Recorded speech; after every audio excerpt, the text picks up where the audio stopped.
የተባበሩት አረብ ኤሚሬቶችና ሳውዲ አረቢያ ሁሌም ባላንጣ አልነበሩም። በግብፅ አብዱልፈታህ አልሲሲ ስልጣን እንዲጨብጡ በማገዝ አብረው ተሰልፈዋል። እንደ ዛሬው ሆድና ጀርባ ሳይሆኑ በፊት በሊቢያና በየመን ጉዳይ ተቀራራቢ አቋም ነበራቸው። በእስራኤልና በፊልስጤም ጉዳይም ከአረብ ሊግ ሀገራት መካከል የሚቀራረብ አቋም አራምደዋል። ለቁርሻቸው ብዙ ምክንያቶች ሊጠቀሱ ይችላሉ። ጸባቸው ድንበር ተሻግሮ የምስራቅ አፍሪካ ጉዳይ በመሆኑ ዋና ዋናዎቹ ምክንያቶች በዚህ ዘገባ እንዳስሳለን። የኢትዮጵያ ስም ከተባበሩት አረብ ኤሚሬቶችና ከሳውዲ አረቢያ ጋር ተያይዞ መነሳት ከጀመረ ጥቂት ዓመታት ተቆጥረዋል። ከንግድና ኢንቨስትመንት ጀርባ ያሉ ፖለቲካዊ ፍላጎቶችም አሉ። በሌላኛው ጽንፍ ያለችው ሀገር ደግሞ ቱርክ ናት። እንደ ሁለቱ የባህረ ሰላጤው ሀገራት ሳይሆን ኢትዮጵያና ቱርክ ዘመናት ያስቆጠረ ትስስር አላቸው። በኢትዮጵያ ሲቪል ሰርቪስ ዩኒቨርሲቲ የፖሊሲ ጥናት ባለሙያ የሆኑት ዶክተር ሙከረም ሚፍታህ የተባበሩት አረብ ኤሚሬቶችና ሳውዲ አረቢያን ፉክክር የሚመለከቱት በዋናነት ከአሜሪካና ከእስራኤል ፍላጎት አንጻር ነው። የሴንተር ፎር ናሽናል ኤንድ ሪጂናል ኢንተግሬሽን ስተዲስ መስራችና ስራ አስኪያጅ የሆኑት የታሪክ ባለሙያው ዶክተር ኢብራሂም ሙሉሸዋ ቱርክ በኤርዶዋን ስር ለአፍሪካ ልዩ ትኩረት የሰጠ ፖሊሲ እያራመደች መሆኑን ያስረዳሉ። ሶስቱ ሀገራት ከኢትዮጵያ ምን ይፈልጋሉ የሚለው በዚህ ዘገባ ተያይዟል። የተባበሩት አረብ ኤሚሬቶችና ሳውዲ አረቢያ በኢትዮጵያ እንዲሁም በአፍሪካ ቀንድ የሚያሳድሩት ጫና እየበረታ መምጣቱ ሲገለጽ ቆይቷል። ሁለቱም ሙስሊም የአረብ ሀገራት ናቸው።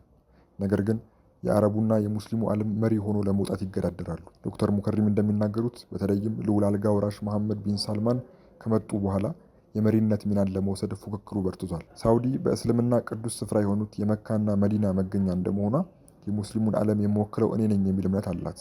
ኤሚሬቶች ይህንን ለመገዳደር በቂ ሃይማኖታዊና ታሪካዊ መነሻ ስለሌላቸው ፊታቸውን ጠንካራ የንግድ ማዕከል ወደ መሆን አዙረዋል። በዋነኛነት በሳይንስና ቴክኖሎጂ እንዲሁም በግንባታ ዘርፍ ቀዳሚ ተወዳዳሪ አገር እየሆነች ነው።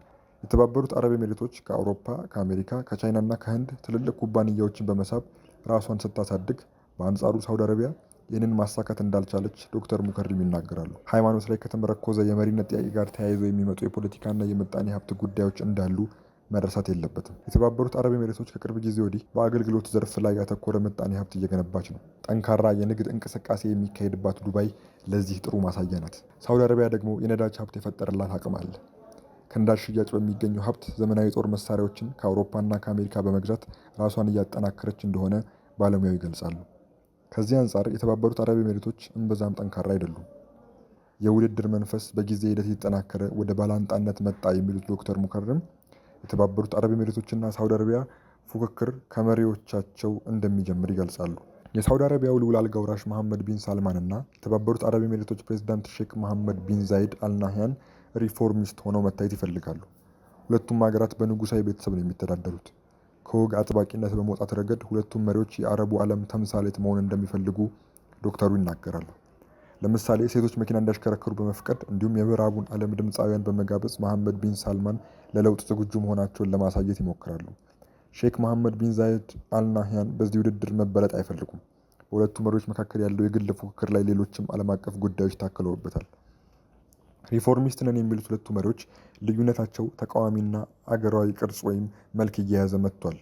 ሁለቱ መሐመዶች ከፍተኛ የሆነ መናናቅና ጥላቻ አላቸው።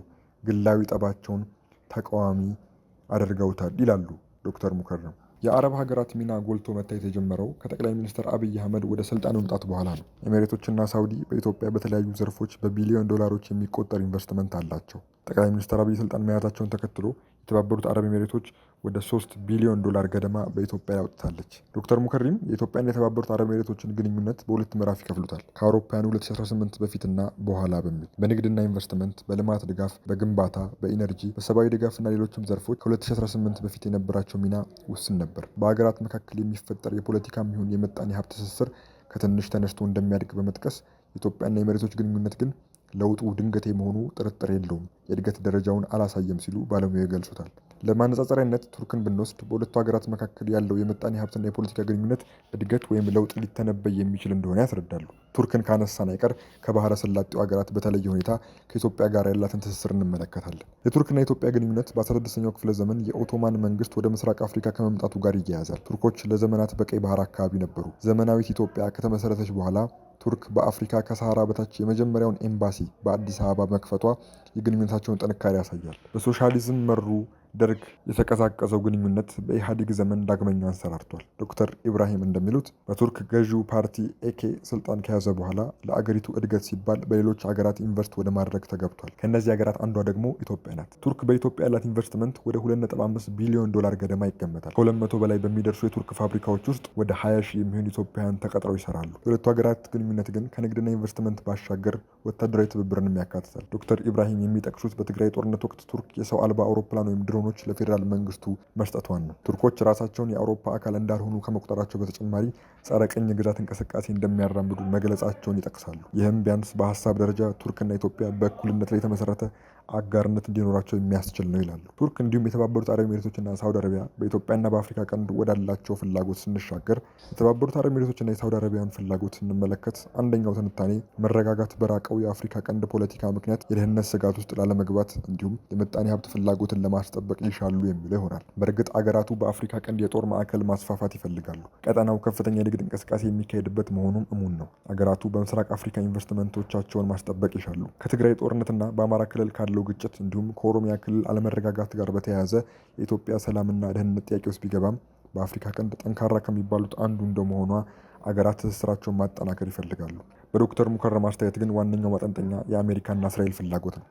ፕሬዚዳንት ዶናልድ ትራምፕ ለሁለተኛ ጊዜ ስልጣን ከያዙ በኋላ የአሜሪካና የአፍሪካ ትስስር እየላላ መጥቷል። ስለዚህም የአሜሪካን ፍላጎት በሌሎች አገራት በኩል የማስፈጸም ሙከራዎች ይስተዋላሉ። የአፍሪካ ቀንድ ስነ ምህዳራዊ አቀማመጥ ቀጠናውን ለመቃኘት እንዲሁም ራስን ከአደጋ ለመከላከል ሁነኛ በመሆኑ የአረቡ ሀገራት ፍላጎት ማሳደራቸው ምክንያታዊ መሆኑን ባለሙያ ያስረዳሉ። ከዚሁ ጋር በተያያዘ አሜሪካና እስራኤል በአፍሪካ ቀንድ ያላቸው ፍላጎት እስራኤል የአገረ መንግስት ጥያቄዋን ለመመለስ ከምታራምደው የውጭ ጉዳይ ፖሊሲ ጋር እንደሚተሳሰር ዶክተር ሙከሪም ይናገራሉ። ዘገባው የቢቢሲ ነው።